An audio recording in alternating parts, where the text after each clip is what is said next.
नमस्कार, मैं हूं रविंद्र जैन और आप देखना शुरू कर चुके हैं सबकी खबर। आज हम एक ऐसे मुद्दे पर बात कर रहे हैं जिस पर मध्य प्रदेश में तो कोई बात नहीं कर रहा है। दरअसल हम बात करेंगे मधु किश्वर के लगाए गए आरोपों के बारे में और लगातार उनके जो इंटरव्यू चल रहे हैं उसके बारे में। अब मैं पहले बता दूं कि मधु किश्वर कौन है। मधु किश्वर दिल्ली में पत्रकार हैं। वे एक समय नरेंद्र मोदी जी की बेहद खास समर्थकों में से एक रही हैं। उन्होंने अखबारों में सीरीज लिखी थी मोदी नामा के नाम से, और बाद में उनकी एक किताब आई थी मीडिया, मुस्लिम और मोदी। ये किताब भी मार्केट में है। मधु किश्वर ने पिछले 7-8 दिन पहले अचानक नरेंद्र मोदी जी पर हमला बोल दिया और उन पर ऐसे घिनौने आरोप लगाए हैं जिनके प्रमाण अभी तक नहीं हैं। हमने एक कार्यक्रम इसके पहले बनाया था और हमने यही बात कही कि देश का प्रधानमंत्री कोई एक पार्टी का प्रधानमंत्री नहीं होता, एक बहुत बड़ा नाम है भारत का नाम, और भारत के प्रधानमंत्री पर बगैर सबूतों के आरोप लगाना क्या उचित है। हमारे इस कार्यक्रम के बाद में हमने देखा कि कई स्थानों पर अब मधु किश्वर के खिलाफ एफआईआर के आवेदन दिए जा रहे हैं। दिल्ली में शायद उनके खिलाफ एफआईआर हो चुकी है। इसके पहले भी उनके खिलाफ कई मानहानि के केस हुए हैं। भारतीय जनता पार्टी के जो आईटी सेल के प्रमुख हैं अमित मालवीय, वो भी उन पर मानहानि के केस कर चुके हैं, क्योंकि उन्होंने अमित मालवीय तो बेहद संगीन आरोप लगाए थे। अब केवल हम मधु किश्वर की बात करें तो कम होगा, क्योंकि जो बात मधु किश्वर कह रही हैं वो बात बहुत लंबे समय से भारतीय जनता पार्टी के पूर्व केंद्रीय मंत्री, पूर्व सांसद सुब्रमण्यम स्वामी जी भी कह रहे हैं वही बातें मोदी जी को लेकर। जिस तरह की शब्दावली का उपयोग हो रहा है, हमने अपनी 40-42 साल की पत्रकारिता में कभी इतनी नीची गिरी हुई भाषा का उपयोग नहीं देखा है। आज हम देश के बड़े पत्रकार, मध्य प्रदेश में लंबे समय तक आपने देखा माया के मध्य प्रदेश छत्तीसगढ़ के ब्यूरो चीफ रहे और हर ज्वलंत विषय पे अपनी कलम चलाने वाले सुधीर सक्सेना जी को मैंने अपने स्टूडियो में आमंत्रित किया है और उनसे समझते हैं क्या देश के प्रधानमंत्री पर बिना किसी ठोस सबूतों के आरोप लगाना उचित है, इन आरोपों का लगाने का उद्देश्य क्या है और ये आरोपों का वाकई आम जनता पे क्या असर पड़ता है। ये तमाम सारी चीज़ें हैं जो आज हम सुधीर जी से समझने की कोशिश करेंगे। भाई साहब, आपका बहुत बहुत स्वागत है। नमस्कार। हाँ, सच पूछो तो हम जैसे छोटे पत्रकार आपको पढ़ पढ़ के पत्रकार बने। आप बहुत जागरूक और सक्रिय पत्रकार हैं, जिसकी समकालीन घटनाक्रम पे बहुत पैनी नज़र रहती है और अपने विचार आप व्यक्त करते रहते हैं। मैं आपकी यात्रा पिछले लगभग 3 दशकों से देख रहा हूँ और निश्चित ही ये खुशी की बात है और आप बधाई के पात्र हैं कि आपने सबकी खबर के जरिए न सिर्फ सबकी खबर ली है बल्कि सबकी खबर आपने सबको दी भी है। धन्यवाद भाई साहब, हम आपके हमेशा अनुज थे और आपका आशीष हमेशा चाहते हैं। लेकिन आज बड़ा ज्वलंत मुद्दा है, आज बहुत महत्वपूर्ण मुद्दा है। देखिए, देश के प्रधानमंत्री पर भ्रष्टाचार के आरोप कई बार लगे हैं, उन पर दलाली के आरोप लगे हैं। हमने सुना था बीपी सिंह ने जब कहा था कि राजीव गांधी के चेहरे पे जो लाली है वो बोफोर्स की दलाली है। सारी चीजें हमने देखी। मनमोहन सिंह जी पे भी गंभीर आरोप लगे, लेकिन चारित्रिक आरोप जिस तरह से आप लगाए जा रहे हैं हमारे देश के प्रधानमंत्री पर, क्या कहेंगे, इनका उद्देश्य क्या है और बगैर सबूतों के आरोप लगाने को आप क्या समझेंगे? देखिए रविंद्र जी, भारतीय राजनीति के हम अगर देश की आज़ादी के बाद से बात करें तो गंभीर कांड होते रहे हैं। मुंदड़ा कांड की आपको याद होगी, नागरवाला कांड आपको याद होगा, राफेल कांड आपको याद होगा। लेकिन यह कहना निश्चित ही कि कोई भी प्रधानमंत्री सीधे सीधे आरोपों की जद में नहीं आया, अगर आया भी है तो कम से कम अपने आचरण के कारण, अपने निजी जीवन के कारण इस तरह से विवाद के घेरे में नहीं आया जिस तरह से आज नरेंद्र मोदी उसकी परिधि में आए हैं। नरेंद्र मोदी के बारे में भारतीय जनता पार्टी के बहुत शीर्ष नेता सुब्रमण्यम स्वामी लगातार बहुत अनर्गल कहें या आपत्तिजनक कहें या गंभीर कहें, लेकिन ऐसे आरोप लगाते रहे जो निश्चित ही किसी भी नेता या किसी भी शीर्ष व्यक्तित्व के छवि पर खरोंचे डालते हैं। सुब्रमण्यम स्वामी ने जो कुछ भी कहा वो आपके सामने है, उसको यहाँ दोहराने का कोई औचित्य नहीं है। लेकिन उसी कड़ी में अब मधु पूर्णिमा किश्वर जो एक सामाजिक कार्यकर्त्री रही हैं और रूथ वनिता के साथ में उन्होंने एक मानुषी नामक पत्रिका निकाली थी जो कि काफ़ी सराही गई, अच्छे अंक निकले। और मेरी मधु किश्वर से मुलाकात बहुत पहले रायपुर में सन 1979 में PUCL की एक गोष्ठी में हुई थी। PUCL यानी public union for civil liberties. जी जी जी। उसके बाद उनकी सक्रियता की खबर मिलती रही और उनकी गिनती नरेंद्र मोदी के समर्थकों में होती रही है। हिंदुत्व की पैरोकार रही हैं और उनकी किताबों का टाइटल भी देखें तो आपने मोदी और मुस्लिम और हिंदुत्व सारी media Modi media and Muslim जी। संदर्भों को समेटते हुए अपनी बात कही है। और मोदी नामा यानी सदी नामा की तर्ज पर उन्होंने जिस तरह से मोदी नामा लिखा तो निश्चित ही वो मोदी की प्रशंसिका रही हैं। लेकिन उन्होंने जिस तरीके से एक बाद एक रसोद्घाटन किए और मोदी की छवि पर जिस तरीके से आघात किए हैं वो बहुत ही दुर्भाग्यपूर्ण और गंभीर बात है।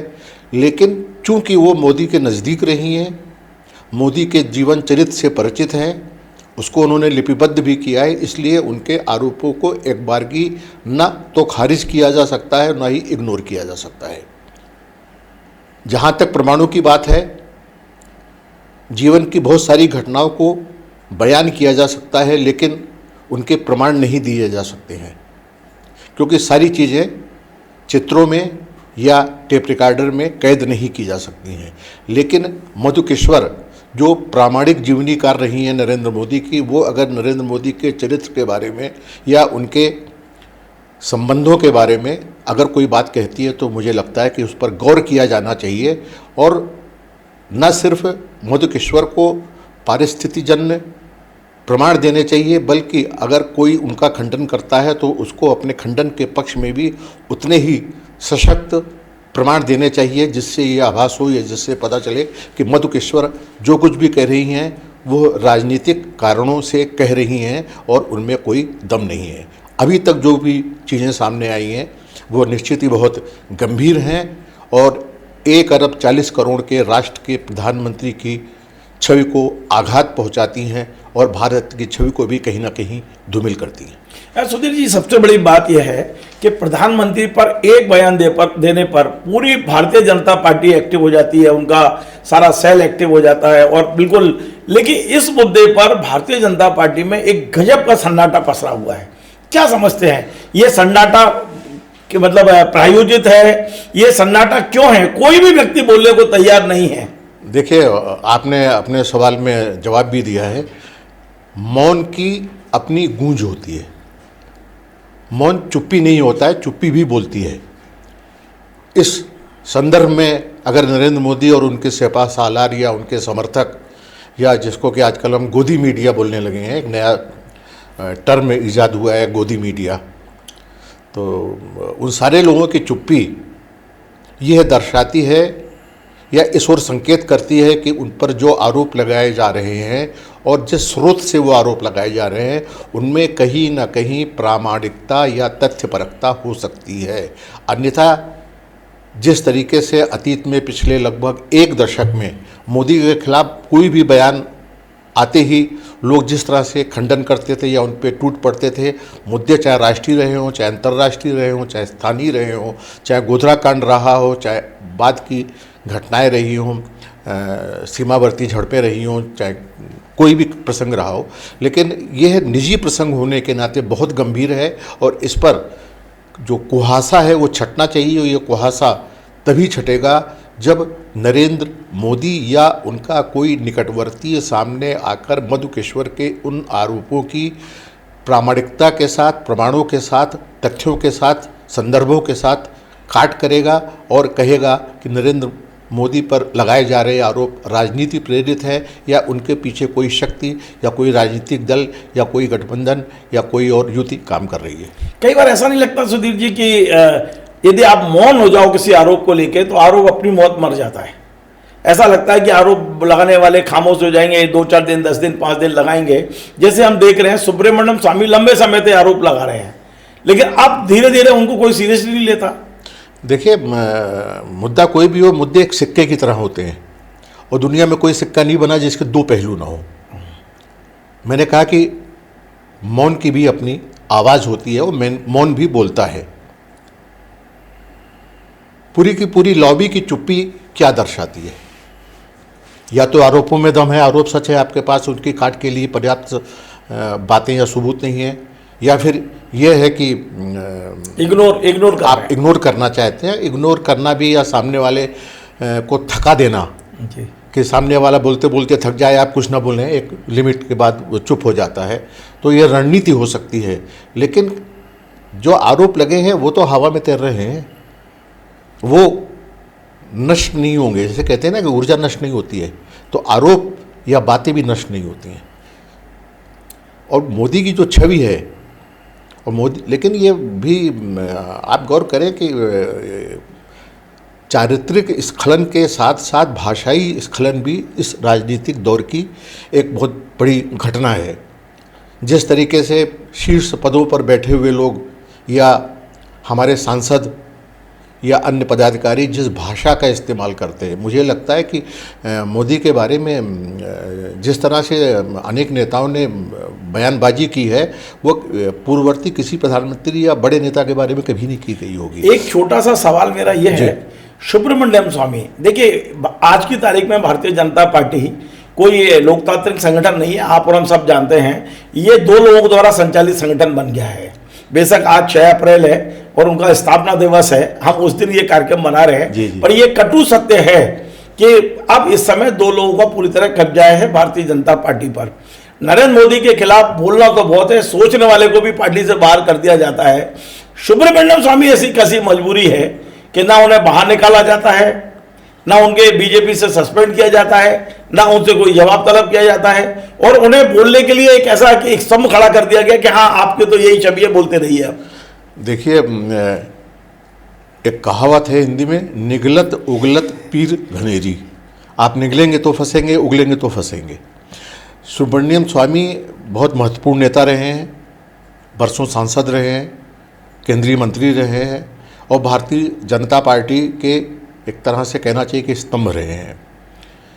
इसलिए उनकी बातों को हल्के में नहीं लिया जा सकता, और अपने आरोपों पर जिस तरह से वो लगातार अडिग रहे हैं, उससे ये लगता है कि उनके पास उन आरोपों के पक्ष में, समर्थन में कुछ न कुछ ऐसी बातें हैं जिससे कि भारतीय जनता पार्टी के कर्णधार उनको पार्टी से निष्कासित नहीं कर रहे हैं। अब उनके पास क्या है क्या नहीं, ये बेहतर सुब्रमण्यम स्वामी ही जानते होंगे। और उसी तरह से आप मधु किश्वर के आरोपों को लीजिए, तो मधु किश्वर इस बात से वाकिफ़ हैं कि नरेंद्र मोदी के खिलाफ खड़े होने का उनको खामियाजा भुगतना पड़ सकता है। आप लद्दाख में जिस तरह से वांगचुक जैसे मैग्सेसे अवार्ड और बहुत ही निष्प्रह व्यक्ति को 6 माह तक जेल की हवा खानी पड़े, और जिस तरीके से कुछ भी बोलने पर तत्काल किसी गायिका के खिलाफ, चाहे वो नेहा सिंह राठौर हो या किसी कार्टूनिस्ट के खिलाफ, अब तो 4 PM चैनल भी बंद कर दिया गया। जिस तरह से चैनलों के खिलाफ, यानी एक ऐसा राजीव निगम का फेसबुक पेज बंद करवाया गया। आप अपने कार्टून को सहन नहीं कर सकते, आप किसी गायिका के सुर को सहन नहीं कर सकते, सुब्रमण्यम को कैसे सहन करना है? हाँ, वही मैं कह रहा हूँ। अगर सुब्रमण्यम स्वामी के पास कुछ नहीं होता या कोई ठोस चीज नहीं होती, तो सुब्रमण्यम स्वामी के खिलाफ मुझे लगता है कि अब तक इन्होंने कदम उठा लिया होता। मतलब उससे डरते हैं ये लोग, सुब्रमण्यम स्वामी से डरते हैं, आशंकित तो है। डरना भले बड़ा शब्द हो सकता है। एक और बड़ा महत्वपूर्ण सवाल मेरे दिमाग में चल रहा है कि सुब्रमण्यम स्वामी की आवाज में आवाज लंबे समय बाद मधु जी ने की है, मधु किश्वर ने। लेकिन मधु के साथ भी अब कई लोग खड़े होने लगे। सीबीआई के पूर्व प्रमुख जो हैं एम नागेश्वर राव, 2 दिन पहले 3 दिन पहले उन्होंने एक ट्वीट किया है और उन्होंने बड़ी महत्वपूर्ण बात कही है। उन्होंने कहा था कि गोधरा के बाद नरेंद्र मोदी को गिरफ्तार करने की पूरी तैयारी थी, यूपीए सरकार थी देश में, यूपीए सरकार ने तमाम प्रमाण इकट्ठे कर लिए थे, और उनकी गिरफ्तारी से कोई रोकने का काम यदि किसी ने किया तो शरद पवार जी ने किया। ये उन्होंने ट्वीट किया है, मैं नहीं बोल रहा हूं, ये सीबीआई के पूर्व चीफ का ट्वीट है, और अभी आप जाके उनके ट्विटर पर जाके देख लें, एम नागेश्वर राव, पूर्व चीफ सीबीआई। अब सवाल यह है कि उनने ये भी आरोप लगाया है कि चूंकि शरद पवार को ने उनको गिरफ्तारी से रोक लिया था, बचा लिया था, उनकी मदद की थी, इसलिए उन्होंने शरद पवार को पद्मश्री का प्रमाण वो दिया था, पद्मश्री दी, मतलब गिव एंड टेक का मामला हुआ। और कुछ भी हो जाए, नरेंद्र मोदी और शरद पवार अंदर से मिले रहे हैं, ऐसा आरोप उन्होंने लगाया। धीरे धीरे धीरे धीरे अब महत्वपूर्ण संवैधानिक पदों पर बैठे हुए लोग यदि मुंह खोलेंगे तो ये भविष्य क्या देख रहे हैं आप? देखिए, मोदी युग की एक विशेषता है कि समर्थकों को उपकृत करना। अयोध्या कांड में जो फैसला जिस जज ने दिया, हाँ। उसको आपने उपकृत किया, राज्यसभा बनाया, राज्यसभा का सदस्य बनाया। अनेक लोगों ने जिन्होंने आपके पक्ष में खड़े होकर फैसले दिए या कोई कार्रवाई की, उनको आपने अनेक को राज्यपाल बनाया। और जिन्होंने आपके पक्ष में काम नहीं किया या आपके विरोध में किसी भी तरह के आंदोलन को या किसी भी तरह की गतिविधियों को हवा दी, उनके खिलाफ आपने क्या कार्रवाई की आपने देखा है। एक लंबी फहरिस्त है जिससे साफ जाहिर होता है कि ये सत्ता असहमति को बिल्कुल सहन नहीं करती है। और यही पक्ष जो है वो कहीं ना कहीं सुब्रमण्यम स्वामी या मधुकेश्वर के आरोपों को बल देता है कि वो जानते हैं और हम लोगों से बेहतर वो नरेंद्र मोदी या उनके समर्थकों की सलूक की से परिचित हैं। और आपने गोधरा कांड की बात की, तो गोधरा कांड के बारे में भी ऐसा नहीं है कि बहुत पारदर्शिता जांच हुई हो। लालू प्रसाद यादव जो रेल मंत्री थे, उन्होंने जांच करवाई थी और निष्कर्ष निकाला था कि उस डिब्बे में अंदर से आग लगाई गई, बाहर से आग नहीं लगाई गई। और एक डिब्बे में इतनी बड़ी संख्या में कार यात्री आ रहे, कार सेवक आ रहे हैं, इसकी सूचना वहाँ के लोगों को कैसे मिली, किसने दी? गुजरात में ही ऐसे पत्रकारों और नेताओं की कमी नहीं है जो प्रधानमंत्री नरेंद्र मोदी के बारे में ऐसी अविश्वसनीय बातें बताते हैं कि आप आश्चर्य करेंगे। बस ये है कि उनको मंच नहीं मिल रहा है। जिस तरीके से मोदी मीडिया का आविर्भाव हुआ है, और मीडिया कहना चाहिए आज क्षत विक्षत है, मीडिया की दशा वो नहीं है जो हम लोगों ने देखी थी। तो अपन ये समझते हैं लास्ट में चल के जी कि इसका भविष्य क्या है, अब क्या होगा इसका? मधु किश्वर के आरोप कहाँ तक जाएंगे? नरेंद्र मोदी जी का कितना आप नुकसान देख रहे हैं सब चीज़ों से? नरेंद्र मोदी, बीजेपी, अमित शाह, क्या होगा? क्या इनका मुंह बंद करा दिया जाएगा? आरोपों को अपनी मौत मरने पर छोड़ दिया जाएगा या इसका कोई परिणाम निकलेगा? एक और दूसरा अंतिम और महत्वपूर्ण सवाल यह है कि देश की 140 करोड़ जनता पर इनके आरोपों का क्या असर दिख रहा है? देखिए, जनता चुपचाप देखती है और समय आने पर अपनी भावनाओं को समय आने का मतलब होता है व्यक्त करती है। समय आने का मतलब होता है जब वोट डालने जाएगी। देखिए, और वोट डालते समय अब भारतीय जनता पार्टी ने एक नई स्ट्रेटेजी बना ली है कि महिलाओं के खाते में 10-10 हज़ार डालो, सारे वोट एक साथ आपको मिल जाते हैं। भारतीय जनता पार्टी को चुनाव जीतने का अब महारत हासिल हो चुका है। देखिए, तो अब वो जनता का गुस्सा कब कहाँ निकलेगा? रविंद्र जी, आपने अच्छी बात कही। और अब तो ये कहा जाता है कि भारतीय जनता पार्टी की जो सरकारें हैं वो जनादेश की सरकारें नहीं हैं, वो तो चुनाव आयोग की सरकार, चुनाव आयोग की भी है। हाँ। और आप जिस तरह से सरकारी फंड से वोट खरीद रहे हो, सर आपके हमारे टैक्स के पैसे से ही वोट खरीदे जाते हैं। एंड टाइम पर जैसे बिहार में आपने देखा 10-10 हज़ार रुपए डाल दिए गए और परिणाम एक तरफा हुआ है। भारतीय जनता पार्टी को आ गया है कि हमें चुनाव कैसे जीतना है। नहीं, भारतीय जनता पार्टी को चुनाव जीतना आ गया है, लेकिन किस तरह से चुनाव जीतना आ गया ज़्यादा चिंतनीय और बहुत ही खतरनाक बात है। बर्तोल्ड ब्रेख्ट की मुझे कविता याद आती है, उसमें संदर्भ ये था कि आप वोट से सरकारें बदलने की बात करते थे एक ज़माने में। आज सरकार जनता को बदलने की, मतदाताओं को बदलने की बात कर रही है। आप 25-25, 30-30 लाख नाम रातों रात हटा देते हैं। यानी सुनिए, मुर्शिदाबाद में 300 साल से जो मीर जाफर और मीर कासिम उनके वंशज वहाँ रह रहे थे, उन सबके नाम गायब हैं। सुभाष चंद्र बोस के परिवार के लोगों के नाम गायब हैं। किन किन लोगों के नाम गायब हैं आप कह नहीं सकते। कोई नहीं जानता है कि आपका नाम कब तक वोटर लिस्ट में रहेगा। तो भारतीय जनता पार्टी को चुनाव जीतना आ गया है, ये अच्छी बात है, लेकिन किस तरह से? यहीं पर गांधी प्रासंगिक होते हैं। गांधी यहीं पर महान होते हैं कि वो शुचिता की, ईमानदारी की, सच्चाई की बात करते हैं। और आपने आरोपों की बात की, तो किसी भी देश के प्रधानमंत्री पर अगर इस तरह के आरोप लगते हैं तो निश्चित ही वो बहुत गंभीर बात है और चिंतनीय है। और दूध का दूध और पानी के पानी की तर्ज पर सच्चाई सामने आना चाहिए। मधु किश्वर के आरोपों से निश्चित ही भारतीय जनता पार्टी के विरोधियों को एक हथियार मिल गया है और वो उसको भांजेंगे जितना अधिकतम भांज सकते हैं। लेकिन जनता पे असर कितना होगा ये कहना बड़ा मुश्किल है। और भारतीय जनता पार्टी का जो सलीका और सलूक है उसमें निश्चित ये मानकर चलिए कि वो ताक में है और इसके प्रतिशोध के लिए या इसके प्रत्युत्तर के लिए वो कोई भी कदम उठा सकते हैं।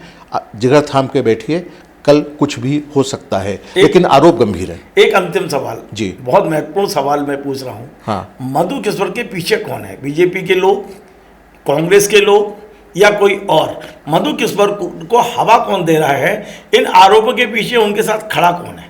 देखिए, ये सिर्फ अनुमान लगाया जा सकता है कि उनके पीछे कौन है। मधु किश्वर जिस तरह की जागरूक लेखिका रही हैं, भले ही उनकी रुझान भारतीय जनता पार्टी या नरेंद्र मोदी के प्रति उनका कोमल भाव रहा हो, 70 वर्ष उनकी आयु 70 के ऊपर हो गई है, हाँ 75 के आसपास है, और एक्टिविस्ट रही हैं। तो ये कहना कि किसी एक व्यक्ति या पार्टी के उकसावे पर उन्होंने इतने गंभीर आरोप लगाए हैं, ये गलत होगा। और मुझे लगता है कि उन्होंने अपने विवेक से ये निर्णय लिया है। यह बात अलग है कि आरोप लगाने के बाद अब कांग्रेस या अन्य पार्टियों को एक मुद्दा मिल गया है, इस मुद्दे के सहारे वो अपनी राजनीतिक लड़ाई लड़ना चाहेंगे। लेकिन कोई लेखक, माफ़ कीजिएगा, किसी एक व्यक्ति के कहने से इस तरह के आरोप, और एक बड़े नेता के खिलाफ, और नरेंद्र मोदी जैसे कहना चाहिए ऐसे नेता के खिलाफ जिसने राजनीति में एक नई शैली ईजाद की है, उसके खिलाफ ही आरोप लगाना बहुत कि उसके पीछे कोई व्यक्ति खड़ा हुआ है या संगठन खड़ा हुआ है, ये बहुत ही गलत बात होगी।